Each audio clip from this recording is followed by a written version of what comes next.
Ayan, good morning, Doc Pong. Ayan. Good morning, good morning. Ayan, ayan, nandun si Doc Grace. Nandun yung ating presidente. Ang ating Jonathan Fernando. Ayan. So, ito po, ako po si Alex Delaton Jr.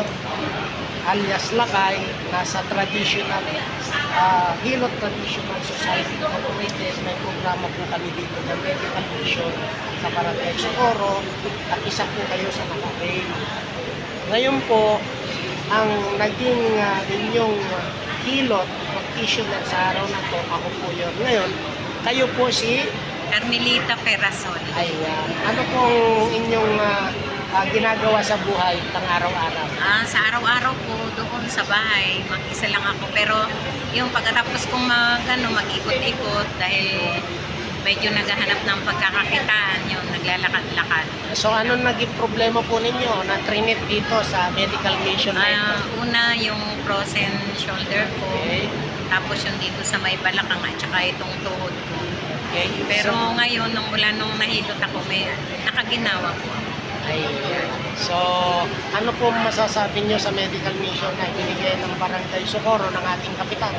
Ay maganda po kasi lalo na kami mga senior, mas maganda po pala yung ganito na meron tayong ganitong hilot na para sa mga senior. Ayun. Kasi nakakaginawa sa katawan namin. So maraming salamat din po at ako ang inyong naging therapist at nakabahagi na naibsan ng inyong munting karamdaman. So nawa po lahat ng aming in-advise sa push massage, naway magawa po ninyo at tuloy-tuloy na po ang inyong paggaling. Ayan, so muli. Maraming salamat din po. Sana maulit-ulit. Ay. Dito sa senior, lalo na po sa mga programa, may isama po ito para maano po yung mga senior para patuloy na lumakas. Ayun, so Kap ha, ulitin mo po ulit itong programa ninyo sa po ng inyong kasanggunian. Napakaganda po ng inyong ginagawa.